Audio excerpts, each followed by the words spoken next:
அருட்பெருஞ்சோதி அருட்பெருஞ்சோதி தனிப்பெரும் கருணை அருட்பெருஞ்சோதி.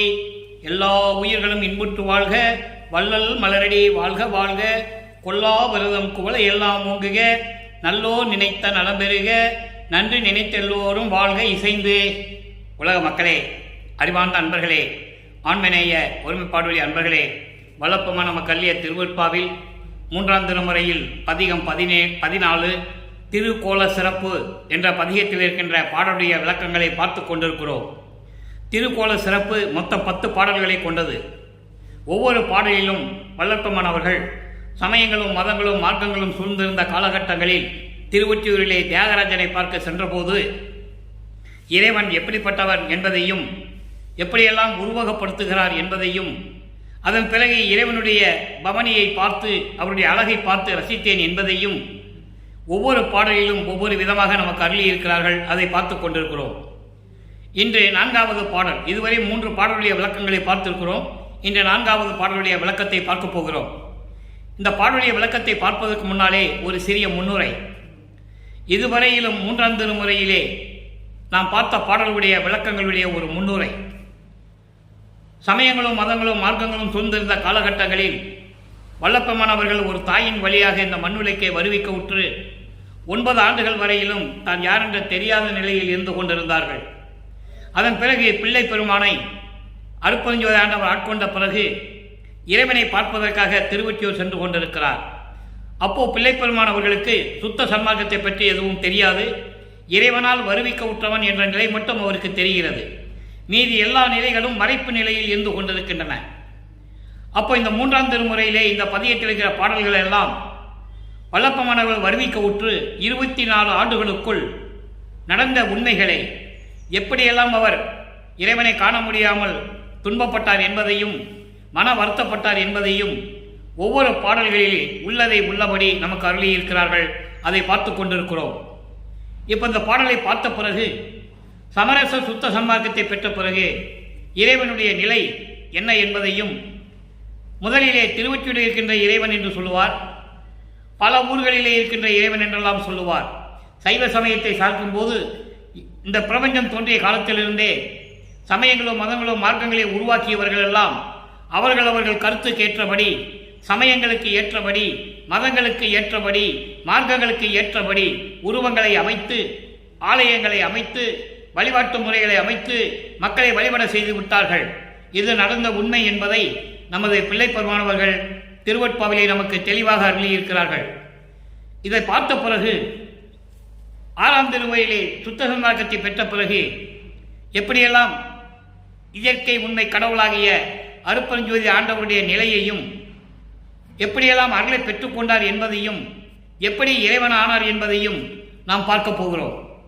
நன்றாக கவனிங்க. பாடல் 4வது பாடல் திரு கோல சிறப்பு 3ஆம் திருமுறை பதிகம் 14.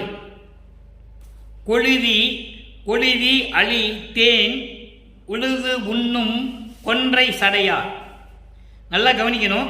பாடல் கொஞ்சம் கடுமையாக இருந்தால் கூட பொருள் ரொம்ப எளிமையாக இருக்கும்.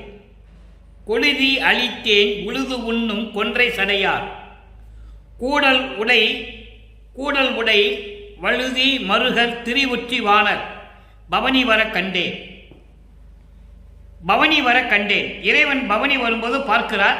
அவருடைய அழகு எப்படி இருந்தது என்பதை உலக மக்களுக்கு தெரிவிக்கிறார். எந்த விதமான அருளையும் பெறவில்லை. இறைவனிடம் எந்த அருளையும் பெற்றுக்கொள்ளவில்லை. பழுதில் அவனாம் திருமாலும் படைக்கும் கமல பன்னவனும் எழுதி முடியா அவர் அழகை என்னவென்று உரைப்பது ஏந்திலையே. இது பாடல் இன்னொரு முறை படிக்கிறேன், நல்லா கவனிங்க. கொழுதி அழித்தேன் உழுது உண்ணும் கொன்றை சடையார், கூடல் உடை வழுதி மருகர் திரிவொற்றி வாணர் பவனி வர கண்டே, பழுதிலவனாம் திருமாலும் படைக்கும் கமல பன்னவனும் எழுதி முடியா அவர் அழகை என்னவென்று உரைப்பது ஏந்திலையே. இது பாடல். இந்த பாடலில் வருகின்ற பதவுரையை பார்க்க போகிறோம். அதன் பிறகு பாடலுடைய விளக்கம். இந்த பாடலுடைய விளக்கத்தை பார்த்த பிறகு சமரச சுத்த சன்மார்க்கத்தை பெற்ற பிறகு என்னென்னலாம் நடக்குகிறது, அருட்பெருஞ்சோதியுடைய திருவிளையாடல் எப்படியெல்லாம் நடந்து கொண்டிருந்தது என்பதையெல்லாம் தெளிவாக பார்க்க போகிறோம். கொழுதி அழித்தேன் என்பது, கொழுதி என்பது மிகுந்த, அழித்தேன் என்பது உழுது உண்ணும். அதாவது புத்தம் புது கொன்றை மலர்கள் பூத்திருக்கின்றன.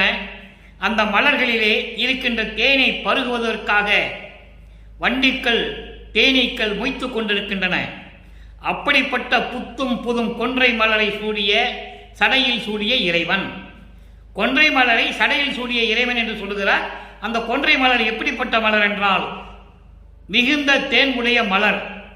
தேனீக்கள் வந்து அந்த தேனை உண்டு மகிழ்ந்து கொண்டிருக்கின்றன. அப்படி புத்தம் புதும் மலர்களாகிய கொன்றை மலரை சடையில் சூடிய இறைவன் கூடல் உடை. கூடல் உடை என்பது மதுரையிலே பாண்டியனுடைய அரசாட்சி செய்யும் மதுரையிலே அரசாட்சி செய்து கொண்டிருக்கும் போது அங்கே எழுந்தருளிய இறைவன் வழுதி மருகர், இமயமலையினுடைய அந்த அரசனுடைய, இமயமலையின் அரசனுடைய மருமகன். உமையாரை மனம் முடிந்ததனால் இமயமலை அரசனுடைய மருமகன் என்று சொல்லுகிறார். வழுதி மருகர் திருவொற்றிவாணர், திருவொற்றியில் இருக்கின்ற இறைவன் பவனி வர கண்டேன். ஒரே இறைவனை எத்தனை உருவங்களிலே எத்தனை இடத்துல சொல்றாரு நீங்க பார்க்கணும். சடையை பின்னிய சடையை கொன்றை மலர் சூடிய வண்டுக்கள் தேனீக்கள் மொய்க்கின்ற புத்தம் புது மலராகிய கொன்றை மலரை சடையில் சூடிய இறைவன், மதுரையிலே பாண்டிய மன்னன் அரசாட்சி செய்து கொண்டிருக்கும் போது அங்கே எழுந்தருளிய இறைவன், இமயமலை அரசனுடைய மருமகன், திருவொற்றியில் இருக்கின்ற இறைவன் எப்படியெல்லாம் உருவகப்படுத்தினார் என்பதை நீங்கள் புரிந்து கொள்ள வேண்டும். காரணம், சமயங்களும் மதங்களும் மார்க்கங்களும் இதைதான் செய்து கொண்டிருந்தன. 4 யுகங்களிலுமே, கிரேத யுகம், திரேத யுகம், துவார யுகம், கலியுகம், 4 யுகங்களிலுமே எப்படியெல்லாம் சிவபெருமானை உருவகப்படுத்தினார்கள், சைவ சமய தலைவர்களை எப்படியெல்லாம் உருவகப்படுத்தினார்கள் என்பதை வல்லப்பெருமான் தெளிவாக நமக்கு அருளியிருக்கிறார்கள். அப்படிப்பட்ட இறைவன் பவனி வர கண்டேன். அவருடைய பவனி வர கண்டேன். அவருடைய அழகு எப்படி இருந்ததென்றால், அவர் அழகு எப்படி இருந்ததென்றால் திருமாலாலும் குறைகள் நிறைந்த, குற்றங்கள் நிறைந்த பழுதுதாமனாம் திருமால் என்று சொல்லுகிறார். அப்படி என்றால் போருக்கு உரியவன். அப்போ அந்த குணம் கொண்ட திருமாலும் செந்தாமரை மலரில் வீற்றிருக்கின்ற கமலமலர், கமலமலர் என்ற செந்தாய் மலர், செந்தாமரை மலரில் வீற்றிருக்கின்ற பிரம்மனும் அடிய முடியும் பார்க்க முடியவில்லை. எழுத முடியாத அளவிற்கு, சொல்ல முடியாத அளவிற்கு இருக்கின்ற அவர் அழகை நான் பார்த்தேன். அவருடைய அழகை என்னவென்று சொல்லுவது எனக்கு தெரியவில்லையே என்று சொல்லி இந்த பாடலை அருளியிருக்கிறார்கள். இங்கே ஏன் பிரம்மனையும் திருமாலையும் அந்த வரியை சொல்றாருன்னா, இறைவனை யாருமே பார்க்கவில்லை என்ற நிலையை அவர் இங்கே உலக மக்களுக்கு தெரிவிக்கிறார். இறைவனுடைய அடியும் முடியும் பார்ப்பதற்கு, அதாவது புராணங்களிலே சொல்லப்பட்டது, அருப்பெருஞ்சோதி ஆண்டவருடைய அடியும் முடிதான் உலகத்திலே நடந்தது. ஆனால் சமயங்களும் மதங்களும் மார்க்கங்களும் அதை மறைத்து அருப்பெருஞ்சோதி ஆண்டவர் என்று சொல்லாமல் சிவபெருமான் என்று சொன்னார்கள். ஏன்னால் சைவ சமயத்தை சேர்ந்த தலைவன், சமயங்களை சேர்ந்த தலைவர்கள் சிவபெருமான், தியாகராஜ பெருமான் எல்லாம் ஒரே ஆள் தான். நடராஜன் பல பெயர்களிலே பல ஊர்களிலே இருந்து கொண்டிருந்தவர்கள். அப்போ அவருடைய அடியும் முடியும் பார்க்காத திருமாலும் சரி, பிரம்மனும் சரி, எழுத முடியாத அந்த அழகை, சொல்ல முடியாத அந்த அழகை, ஏட்டில் எழுத முடியாத அழகை, சொல்ல முடியாத அந்த அழகை நான் பார்த்தேன். அவர்கள் பார்க்க முடியாத அழகை. அப்படிப்பட்ட அழகை நான் என்னவென்று சொல்லுவது, எப்படி சொல்லுவது என்று எனக்கு தெரியவில்லையே என்று சொல்லி இந்த பாடலை நமக்கு அருளி இருக்கிறார்கள். தலைவி தலைவனை பார்ப்பதற்கு ஏங்கிக் கொண்டிருக்கிறாள். தலைவன் வந்து தலைவியை சந்தோஷப்படுத்தவில்லை. இதுதான் இந்த பாடலுடைய மைய கருத்து. அதை உலக மக்களுக்கு எப்படி தெரிவிக்கிறார் என்பதை பார்க்க போகிறோம். இப்போ இந்த பாடலுடைய பொருளை பாருங்க. இதுவரைக்கும் வரி வரியா பார்த்தோம். இப்போ ஒட்டுமொத்தமான ஒரு பொருள் பாருங்க. வண்டுக்கள் மொய்த்து நிறைய தேன் உண்ட தேனீக்கள் மொய்க்கின்ற அளவுக்கு புத்தம் புது மலராகிய கொன்றை மலரை சடையில் சூடிய இறைவன். அதோடு மட்டுமல்ல, மதுரை மாநகரை ஆண்ட பாண்டிய மன்னனுடைய, அதாவது தச்சன், பாண்டிய மன்னன் தச்சன் மதுரையை ஆண்டு கொண்டிருந்தான். அங்கதான் சொக்கநாதராக ஒரு திருவிளையாடல் நடந்தது. தச்சனுடைய மகளை ஆட்கொள்வதற்காக அங்கே கூடல் நகர்னா மதுரையிலே ஒரு திருவிளையாடல் நடந்தது. அதோடு மட்டுமல்லாமல் இமயமலையின் மருமகனாகிய இவர் திருவொற்றியூரில் இருக்கின்ற இறைவன், அப்படிப்பட்ட இறைவன் பவனி வருவதை நான் கண்டேன். அதாவது குற்றங்கள் குறைகள் உடைய மாயைகள் நிறைந்த திருமாலும், அப்படியே சொல்றாரு, குற்றங்கள் குறைகள் மாயைகள் நிறைந்த திருமாலும் இறைவனை பார்க்க வேண்டுமே, நம்மளை விட இறைவன் பெரிய ஆளு கிடையாது என்ற ஆணவத்தினால் செருக்கினால் திருமால் அடியை பார்ப்பதற்கும் பிரம்மன் முடியை பார்ப்பதற்கும் அன்னப்பறவையாக பிரம்மனும் திருமால் பன்றியாக உருவெடுத்து சொல்லுகிறார்கள். இறைவனுடைய அடியை முடிய பார்க்க முடியவில்லை. அதை தான் சொல்லுகிறார் இங்கே. எழுத முடியாத சொல்ல முடியாத அளவில் அவர் பார்க்க முடியாத அந்த இறைவனை, அந்த அழகை, அந்த பவனி வருவதை நான் கண்டேன் என்று சொல்லுகிறார். அப்படி பார்க்க முடியாத இறைவன், அவருடைய அழகை நான் கண்டு ரசித்தேன், பார்த்தேன், அதை எப்படி சொல்லுவதென்று தெரியவில்லையே என்று சொல்லி இந்த பாடலில் நம்ம அறியிருக்கிறார்கள். இதான் உலக மக்களுக்கு தெரியப்படுத்துவது. வல்லப்பமானவர்கள் இந்த பாடலின் மூலம் உலக மக்களுக்கு என்ன தெரியப்படுத்தி இருக்கிறார்? உலக மக்களே, நான் ஒரு தாயின் வழியாக இந்த மண்ணுடைக்க வருவிக்க உற்று யார் என்ற தெரியாத நிலையில் இருந்தபோது, இந்த சமயங்களும் மதங்களும் மார்க்கங்களும் சூழ்ந்திருந்த காலகட்டங்களில் இறைவன் என்னை ஆட்கொண்டது. சென்ற பிறகு எனக்கு மறைப்பு நிலையில் இருந்தபோது நான் திருவொற்றியூர் சென்று கொண்டிருந்தேன். அப்போ தியாகராஜ பெருமான் பவனியை பார்க்க வேண்டும் என்பதற்காக நின்று கொண்டிருந்தேன். என்னை பார்த்து காட்சி கொடுத்து விட்டு என்னை திரும்பி பார்க்காமல் தெருவழியாக ஓடினார். நானும் பின்னால் ஓடினேன். ஓட்டத்தை பிடிக்க முடியவில்லை. அதன் பிறகு நாரையையும் கிளிகளையும் தூது அனுப்பி பார்த்தேன். எந்த விதமான பலனும் இல்லை. இப்படி நான் மனத்துயரத்திலும் வருத்தத்திலே இருந்த போது திருவொற்றியூரிலே பவனி வரும்போது இறைவனுடைய அழகை பார்த்து ரசித்தேன். எப்படிப்பட்ட அழகு! கொள்ளை அழகு! அந்த உருவத்தை பிரம்மனும் திருமால் கூட பார்க்க முடியவில்லை. அவருடைய அழகை நான் என்னவென்று சொல்லுவேன்? உலக மக்களே, இந்த நிலையில் நான் இருந்து கொண்டிருந்தேன். இறைவனிடம் எந்த அருளையும் பெற முடியவில்லை. இறைவனை பார்ப்பதற்காக நான் பல ஆண்டு காலமாக இப்படியே மன துயரத்தில் இருந்து கொண்டிருந்தேன் உலக மக்களே என்று சொல்லி இந்த பாடலை நமக்கு அருளியிருந்தார்கள். இப்போ அந்த நிலை மாறுகிறது. ஆண்டுகள் உருண்டு ஓடுகின்றன. சமரச சுத்த சன்மார்க்கத்தை பெற்ற பிறகு இறைவனை எப்படி சொல்லுகிறார் என்பதை பார்க்க போகிறோம். நல்லா கவனியுங்கள். 6ஆம் திருமுறை பிள்ளை பெருவிண்ணப்பம், பதிகம் 20, பிள்ளை பெருவிண்ணப்பம், 84வது பாடல். அங்கே 14வது பதிகத்திலே திருக்கோல சிறப்பில் இருக்கின்ற 4வது பாடலுக்கு இங்கே விடை கிடைக்கும். அங்கே திருவொற்றியூரில் இருக்கின்ற இறைவன், மதுரையிலே இருந்த இறைவன், இமயமலை அரசனுடைய மருமகன், இப்படியெல்லாம் சொல்லுவார். அவர் பவனியை பார்த்தேன் என்று மட்டும்தான் சொல்லுவார்.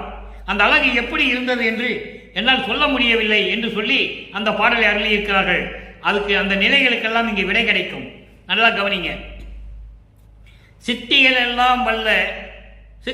எல்லாம் வல்லதோர் ஞான திருசபை தன்னிலே. அங்கே திருவொற்றியூரில் இருக்கின்ற இறைவன், திருவொற்றியூரில் இருக்கின்ற இறைவன் என்று சொல்லுவார்.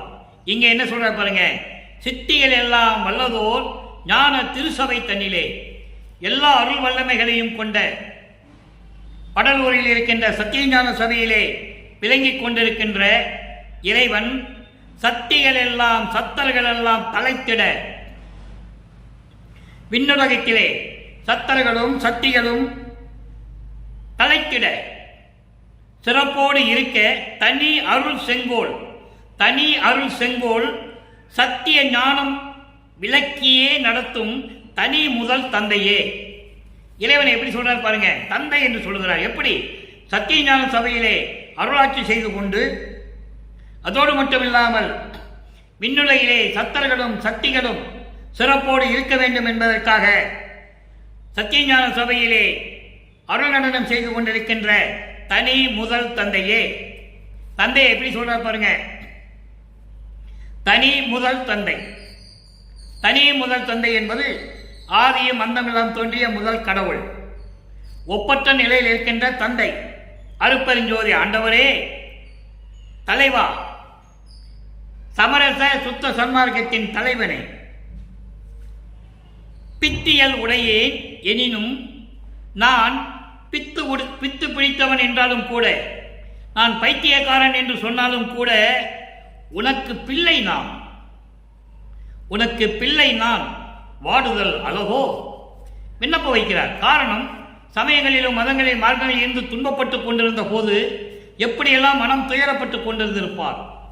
சுத்த சமாஜத்துக்குள்ள வரும்போது தந்தையிடம் விண்ணப்பம் வைக்கிறார்.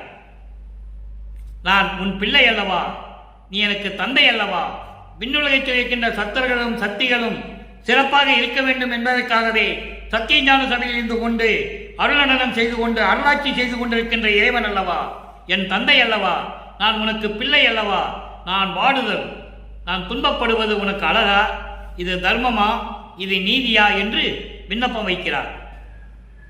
இப்போ விண்ணப்பம் வைக்கிறார். அடுத்து 25வது பதிகம் அனுபோக நிலையம். அனுபோக நிலையம் என்பது ஒரு பேரின்பம். பேரின்பத்தினுடைய அனுபவம் எப்படி இருக்கும்? 4வது பாடல். பண்டு கொண்டு, நல்ல கவனிக்க நண்பர்களே, ஒவ்வொரு வரியிலும் பிரபஞ்சத்தின் உண்மை இருக்கிறது. பண்டு கொண்டு, பண்டு கொண்டு என்னைத்தான் பிழை கூறியாத பண்பனே. பண்டு கொண்டு என்பது ஆதியிலே, ஆதியிலே என்னை ஆட்கொண்டு அதன் பிறகு உன்னால் வருவிக்க உற்று சமயங்களிலும் மதங்களிலும் இருந்து கொண்டு நான் செய்த தவறுகளை எல்லாம் தவறு என்று நினைக்காமல், குற்றம் என்று நினைக்காமல் என்னை ஆட்கொண்ட இறைவனே என்று சொல்லுகிறார். அதான் பண்டு கொண்டு. பண்டு கொண்டு என்னைத்தான் பிழை குறியாத பண்பனே, அவ்வளவு பண்பான இறைவனே, திருச்சிற்றம்பலத்தை தொண்டு கொண்டு, திருச்சிற்றம்பலத்தை தொண்டு கொண்டு அடியார் கழிக்க நின்று ஆடும் தூயனே. திருச்சிற்றம்பலத்திலே சத்தியஞான சபையிலே நின்று கொண்டு அங்கே தொண்டு செய்கின்ற சுத்த சன்மார்க்க அன்பர்களுக்கு அருளை கொடுக்கக்கூடிய இறைவனே, நின்று ஆடும் இறைவனே, திருவிளையாடல் செய்து கொண்டு உனக்கு தொண்டு செய்கின்ற சுத்த சன்மார்க்கத்தை சேர்ந்த அன்பர்களுக்கு அருளை கொடுக்கக்கூடிய தூய்மையானவனே, சுத்த சன்மார்க்க தலைவனே, நேயனே, பிரம்மன் விண்டு கண்டறியா. இந்த சொல்ற பாருங்க, பிரம்மன் விண்டு கண்டறியா அடிமுடி எனக்கே விளம்பர காட்டிய விமலா. பிரம்மனும் திருமாலும் உன்னுடைய முடியையும் அடியையும் பார்க்க முடியாமல் திகைத்துக் கொண்டிருக்கிறார்கள். அப்படிப்பட்ட அடிமுடியை எனக்கு பரிபூரணமாக காட்டிய விமலா. விமலா என்பது மலங்கள் நீங்கிய இறைவன். ஆணவம், கண்மம், மாயை, மாமாயை, மாயைகள் நெருங்கிய, மாயைகள் விளக்கிய இறைவன், மலங்கள் இல்லாத இறைவன், அவன்தான் விமலா என்று சொல்லுகிறார். கண்டுகொண்டு உருதற்கு இது தகுனம் கலந்தருள் கலந்தருள் இணையே. என்னை ஆட்கொண்டு என்னோடு இரண்டரை கலந்து கொண்டு எனக்கு அருள வேண்டும் என்று சொல்லுகிறார். ஆக பிரம்மனும் திருமாலும் பார்க்க முடியாத இறைவன் என்று சொல்லுகிறார். அரி பிரமன் துருவி நிற்க எனக்கே அடிமுடிகள் காட்டுவித்து அடிமை கொண்ட பதியை என்று சொல்லுவார் ஒரு பாடலிலே. அவர்கள் பார்க்க முடியாத அடிய முடியும் எனக்கு காட்டி என்னை ஆட்கொண்ட இறைவனே, என்னோடு இரண்டரை கலந்து கொண்டு எனக்கு அருள வேண்டும் என்று சொல்லி இந்த பாடலில் அருளியிருக்கிறார்கள். 3ஆம் திருமுறையிலே எந்த விதமான அருளும் கிடைக்காது. அப்போ சமயங்களும் மதங்களும் மார்க்கங்களும் சூழ்ந்திருந்த காலகட்டங்களில் அவர் இருந்து கொண்டிருந்தார். சுத்த சன்மார்க்கத்தை பெற்ற பிறகு இந்த நிலை அவருக்கு ஏற்படுகிறது. அடுத்து பிரிவாற்றாமை. பிரிவாற்றாமை என்பது இனிமேல் சிறிதளவு கூட பிரிந்து இருக்க முடியாது என்ற ஒரு நிலை. 29வது பதிகம் 4வது பாடல். கருணை பெருக்கே, கருணை பெருக்கே, கருணை கடலே, தயவும் கருணையும் கொண்ட இறைவனை, ஆனந்த கனியே, பேரின்பமான இறைவனை, என்னுள் கலந்து ஒளிரும் தருண சுடரே. என்னுள் கலந்து ஒளிர்ந்து கொண்டிருக்கின்ற, மின்னிக் கொண்டிருக்கின்ற, அருளை கொடுத்து கொண்டிருக்கின்ற அருட்பெருஞ்சோதியே, தருண சுடரே என்பது அருட்பெருஞ்சோதி. அருட்பெருஞ்சோதியே, என்னை ஈன்ற தாயே, என்னை ஈன்ற தாயே, என்னை தந்தோனே, என்னை ஈன்ற தாயே, என்னை தந்தோனே. அருட்பெருஞ்சோதி அகவலிலே சொல்லுவார், ஆன்ற சன்மார்க்கம் அணிபெற என்னைத்தான் ஈன்று அமுதளித்த இனிய நற்றாயே என்று சொல்லுவார். அதை இங்க சொல்றாரு, என்னை ஈன்ற தாயே, என்னை தந்தோனே, இந்த உலகிற்கு என்னை வருவிக்க செய்தவனே, அருட்பெருஞ்சோதியே, வருண படிகமணி மலையே, மின்னுகின்ற பொன் போன்று ஒளிந்து கொண்டிருக்கின்ற படிக மணிகளான மலையே என்று சொல்லுகிறார் இறைவனே. அப்படிப்பட்ட அருட்பெருஞ்சோதியே, மன்றில் நடம் செய் வாழ்வே, சத்தியஞான சபையிலே அருள் நடனம் செய்து கொண்டிருக்கின்ற வாழ்வே, நற்பொருள் மெய்ப்பதியே, இயற்கை உண்மை விளக்க கடவுளே என்று சொல்லுகிறார். இயற்கை உண்மை விளக்க கடவுள் அருட்பெருஞ்சோதி. இனி துயரம் பொறுக்க மாட்டேன் கண்டாயே, இனிமேல் நான் துயரத்தை பொறுத்து கொண்டு இருக்க முடியாது, விரைவில் வந்து என்னை இரண்டரை கலந்து ஆட்கொள்வாயாக என்று சொல்லுகிறார். அடுத்து ஒரு நிலைக்கு ஒரு விளக்கம், அருள் ஜோதி நிலை. இறைவனுடைய நிலை என்ன, அருள் ஜோதியுடைய நிலை என்ன, எப்படியெல்லாம் இறைவனை பற்றி சொல்லுகிறார். அங்கே 3ஆம் திருமுறையிலே திருவொற்றியூரில் இருக்கின்ற இறைவன், மதுரையிலே இருந்த இறைவன், இப்படியெல்லாம் சொல்லுவார். இங்கே இறைவனுடைய நிலையை சொல்லுகிறார். நல்லா கவனிங்க. என் இதய கமலத்தில் இருந்து அருளும் தெய்வம். இதய கமலம் என்பது உள்ளம். இந்த உள்ளத்தில் இருந்து கொண்டு, என் உள்ளத்தில் இருந்து கொண்டு எனக்கு அருளை கொடுக்கக்கூடிய தெய்வம், என் 2 கண்மணிக்குள் இறங்குகின்ற தெய்வம். என் 2 கண்மணி இருக்கிறதே, அதிலே விளங்கிக் கொண்டிருக்கின்ற தெய்வம். பொன்னடி என் சென்னியிலே பொருந்த வைத்த தெய்வம். உனது பொன்னான திருவடிகளை எனது சிரசு மீது வைத்து என்னை ஆசீர்வாதம் செய்து எனக்கு அருளை கொடுத்த தெய்வம். அதான் சென்னி மிசை என்று சொல்லுவார். சிரசு மேல வைத்து பொருந்த வைத்த தெய்வம், பொய்யாத தெய்வம். பொய்யாத தெய்வம் என்பது இயற்கை உண்மையான தெய்வம். மெய்மை என்று சொல்லுவார், மெய்யனே என்று சொல்லுவார். அதான் பொய்யாத தெய்வம்.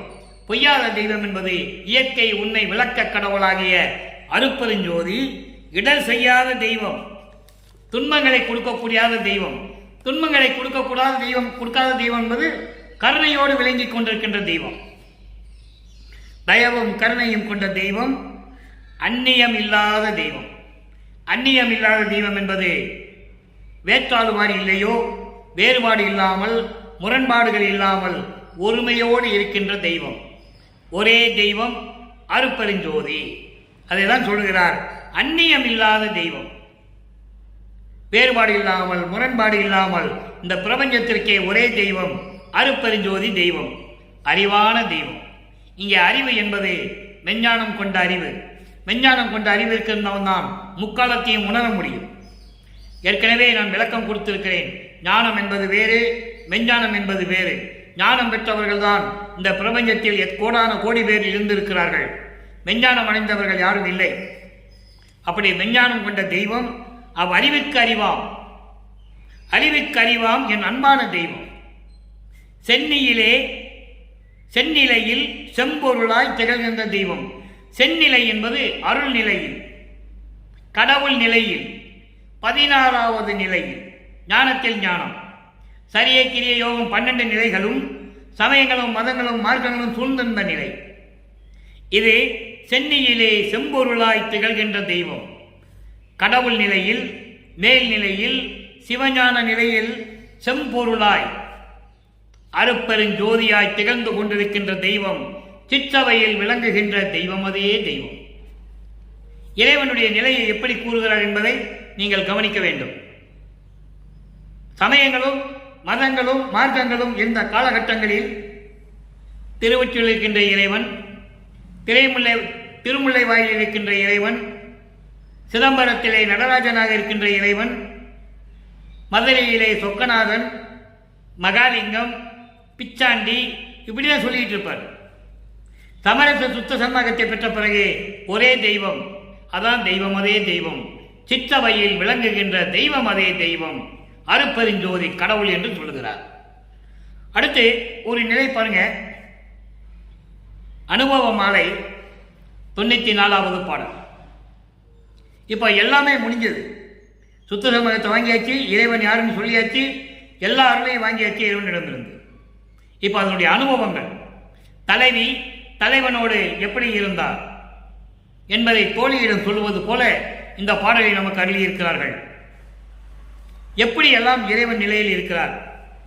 நான் பசித்த போதெல்லாம் தான் பசித்தார் ஆகி, நான் பசித்த போதெல்லாம் தான் பசித்ததராகி நல்ல திரு அமுது அளித்து அல்லல் பசி தவிர்த்தே. நான் பசி என்று நினைக்கும் போதெல்லாம் அவருக்கு பசி ஏற்பட்ட போது போல நினைத்து எனக்கு நல்ல அருளாமுதத்தை கொடுத்தார். அல்லல் பசி தீர்ந்தது. அல்லல் பசி என்பது பசி என்கிற ஒரு நோய், துன்பத்தை கொடுக்கக்கூடிய ஒரு நோய். அந்த பசி நோயை முழுவதுமாக தீர்த்தார். இதைதான் சொல்லுவார். ஒரு தாயின் கருவறையிலே நான் இருக்கும்போது, நான் பசி என்று சொல்லும்போது, நினைக்கின்ற போது எனக்கு கருவறையிலே வந்து எனக்கு அருளமுதம் ஊட்டினார் என்று சொல்லுவார். கருவிலேயே அந்த நிலையில் இருந்தவர் நமது பிள்ளை பெருமானவர்கள் என்பதை நான் பதிவு செய்ய கடமைப்பட்டிருக்கிறேன். இறைவனுடைய திருவிளையாடல் நடந்து கொண்டிருக்கிறது. அருட்பெருஞ்சோதி ஆண்டவருடைய திருவிளையாடல் நடந்து கொண்டிருக்கிறது. தன் மகனை சமயங்களிலும் மதங்களிலும் மார்க்கங்களிலும் இருக்க செய்கிறார். ஏனென்றால் அதை பிற்காலத்தில் சமரச சுத்த சன்மார்க்கம் பெற்ற போது, பெறுகின்ற போது அதை பொய் என்று சொல்ல வேண்டும். அதைதான் ஞானசரியிலே சொல்லுவார். பொறித்த மதம் சமயம் எல்லாம் பொய் பொய்யே, அவற்றில் புகுதாதீர், சிவம் ஒன்றே பொருள் என கண்டறிவின் என்று சொல்லுவார். அதோடு மட்டுமல்ல, உடைந்த சமயக்குழி நின்று எழுந்து உணர்மின் அழியா ஒரு நெறியாம் சன்மார்க்க திருநெறி பெற்று வந்தேன். சமயங்களையும் மதங்களையும் மார்க்கங்களையும் உடைந்த குழி, பாதாள குழி என்று சொல்லுவார். கொடிப்பட்டலையும் சொல்லுவார். வெறிக்கும் சமய குழியில் விளைந்தேன், தன்னை விழாத வகை மறித்து ஒரு பேரறிவு அளித்த வள்ளல் கொடி என்று சொல்லுவார். இப்படிப்பட்ட நிலையில் இருக்கின்றன சமயங்களும் மதங்களும் மார்க்கங்களும். அந்த நிலையில் இருக்கும்போது நான் பசித்த போதெல்லாம், எனக்கு பசி ஏற்பட்டது போதெல்லாம், தனக்கு பசி வந்தது போல நினைத்து எனக்கு அருளமுதம் கொடுத்து பசி நோக்கியை நீக்கி அல்லல் பசி தீர்த்தே, பசி நீக்கி ஊன் பதித்த என்னுடைய உள்ளத்தே.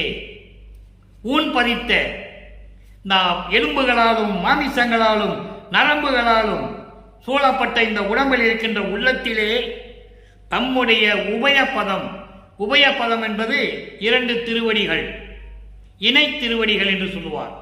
2 திருவடிகள் பதித்து அருளி அபயம் எனக்கு அளித்தார், எனக்கு அடைக்கலம் கொடுத்தார். நான் சரணமடைந்தேன் என்று சொல்லுவார். சரணாலயம் கிடைத்தது என்று சொல்லுவார். அடைக்கலம் எனக்கு அளித்தார். வான்பதிக்கும் கிடைப்பறியார். வான்பதி என்பவன் இந்திரன், விண்ணுலக தலைவன். விண்ணுலக தலைவன் அவன்தான் வான்பதி, தேவர்களுக்கெல்லாம் தலைவன். அந்த இந்திரனுக்கும் கிடைப்பறியார், அந்த இந்திரனுக்கும் கிடைக்க முடியாத, காண முடியாத அந்த இறைவன். சிற்றவையில் நடிக்கும் மணவாளர். சிற்றவையிலே, சத்தியஞான சபையிலே அருள் நடனம் செய்து கொண்டு அருளாட்சி செய்து கொண்டிருக்கின்ற எனது கணவர், தன்னை மனைவியாகவும் இறைவனை கணவனாகவும், தன்னை காதலியாகவும் இறைவனை தலைவனாகவும், தன்னை தலைவியாகவும் இறைவனை தலைவனாகவும் வர்ணனை செய்து தோழியிடம் சொல்லுவது போல உலக மக்களுக்கு தெரிவிக்கிறார். மணவாளர் என்று சொல்லுவார் இறைவனை. என்னை புணர்ந்த புறப்புணர்ச்சி தருணம், என்னை புணர்ந்த புறப்புணர்ச்சி. புறப்புணர்ச்சி என்பது வெளியே உடம்பை கட்டி பிடிச்சு தழுவுவது, உடம்பை கட்டி பிடிச்சு தழுவுவது, அதான் புறப்புணர்ச்சி. அப்போ அவர் என்னை கட்டி பிடிக்கின்ற அந்த நேரம் எப்படி இருந்தது தெரியுமா? தான் பதித்த பொன் வடிவம் தன்னை அடைந்து கழித்தேன். அவர் இருக்கின்ற அந்த சுத்த தேகம் இருக்கிறதே, பொன் வடிவம் என்பது சுத்த தேகம். அந்த சுத்த தேகத்தை நானும் அடைந்தேன். இறைவன் என்னை வெளிப்புறமாக கட்டி தழுவும் போது அந்த நேரம் அவருடைய பொன் தேகமாக இருந்த அந்த சுத்த தேகத்தை நானும் அடைந்து பேரின்பமாக இருந்தேன். தன் வடிவம் தான் அடைந்து கழித்தேன். சாற்றும் அகப்புணர்ச்சியின் ஆம் ஏற்றம் உரைப்பதுவே. அதாவது வெளியே கட்டுப்பிடிச்சிருக்கும் போதே சுத்த தேகத்தை நான் வாங்கிட்டேன், உள்ளத்தில் கலக்கும் போது அகப்புணர்ச்சி, அதனுடைய பெருமை எப்படி இருந்தது தெரியுமா? அதனுடைய பெருமை சொல்ல முடியாத அளவில் இருந்தது, சொல்லுவதற்கு முடியாது. அப்படிப்பட்ட நிலையில் இருந்தது என் தோழி என்று சொல்லுகிறார். அப்போ இதன் மூலம் உலக மக்களுக்கு என்ன தெரிவிக்கிறார் என்றால், உலக மக்களே, நான் சமரச சுத்த சன்மார்க்கத்தை பெற்ற பிறகு, அருப்பஞ்சோ ஆண்டவரினை ஆட்கொண்ட பிறகு, நான் அவரிடம் எல்லார்களையும் பெற்றுக்கொண்டேன். எல்லார்களையும் பெற்றுக்கொண்டு சமயங்களும் மதங்களும் மார்க்கங்களில் சொல்லப்பட்ட நெறிகளை எல்லாம் விட்டு நீக்கி என்னை ஆட்கொண்டார். அப்போ நான் பசித்த போதெல்லாம் அவர் பசித்ததாகி எனக்கு அருளமதம் கொடுத்தார். இங்க ஒன்று நல்லா கவனிக்கணும். வல்லபெருமான் அவர்கள் பசிக்காக உணவு உண்டதே இல்லை. 8 ஆண்டுகள் வரையிலும் வருவிக்க உற்று 8 ஆண்டுகள் வரையிலும் தான் உண்ட உணவு அமுதமாயிற்று என்று சொல்லுவார். திருவொற்பாவிலே எல்லா உண்மைகளும் உண்டு.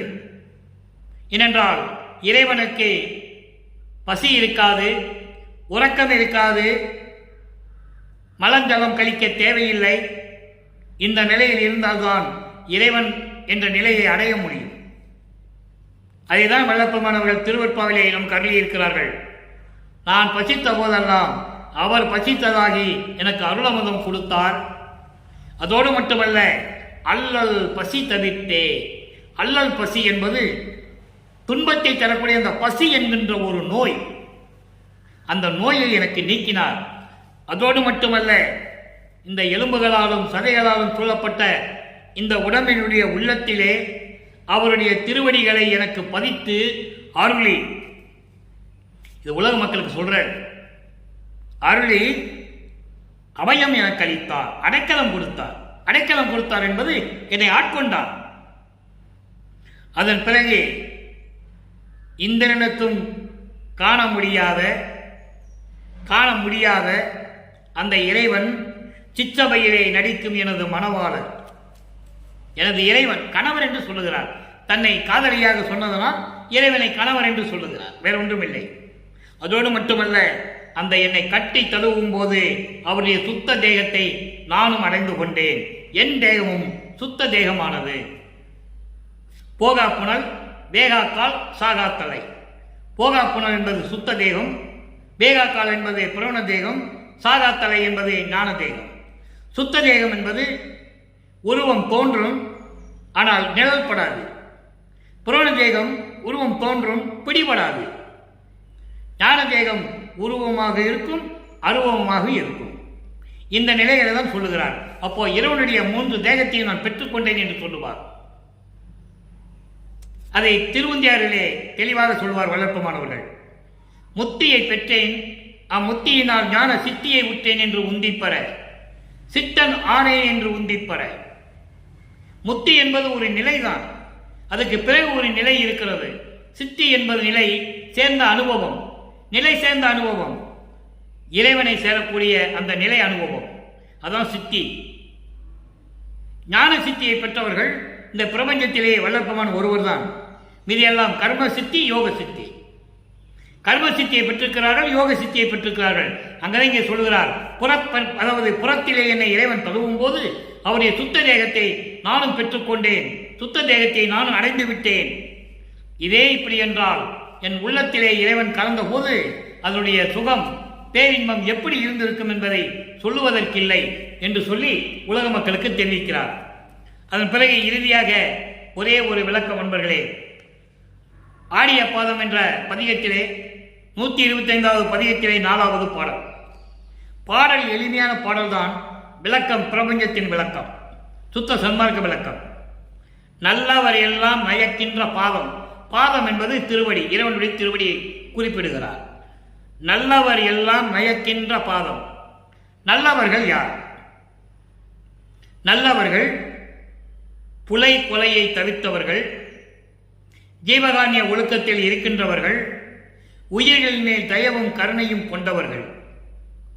இவர்கள்தான் நல்லவர்கள். இப்படி நல்லவர்கள் எல்லாம் விரும்புகின்ற திருவடி, இறைவனுடைய திருவடியை சொல்லுகிறார். அடுத்து நாத முடிவில் நடிக்கின்ற பாதம்.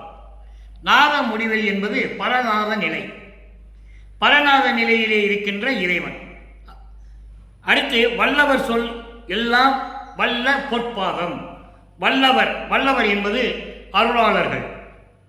அதாவது சமயங்களும் மதங்களும் மார்க்கங்களில் இருந்தாலும் கூட இறைவனுடைய அருளை பெற்றவர்கள் அருளாளர்கள் சுத்த சன்மார்க்கத்தை சேர்ந்த அன்பர்கள், இவர்களெல்லாம் போற்றக்கூடிய நிலையில் இருக்கின்ற இறைவன். பொற்பாதம், பொன்னான திருவடிகளை உடைய இறைவன்.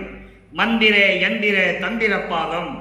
மந்திர தந்திர பாதம் என்பது அதாவது பிரணவ நிலையில் இருக்கின்ற இறைவன். தந்திர பாதம் நல்ல சூழ்ச்சியில் இருக்கின்ற இறைவன். மந்திர தந்திர எந்திர பாதம் என்று சொல்லுகிறார். இறைவனை குறிப்பிடுகிறார். எப்படி சமயங்களும் மதங்களும் மார்க்கங்களும் சூழ்ந்திருந்த நிலையில் திருவற்றி வைக்கின்ற இறைவன் என்று சொன்னாரோ, அதே போல இந்த நிலை மாறும்போது பிரம்மனும் திருமாலும் பார்க்க முடியாத இறைவன் என்று சொல்லுகிறார்.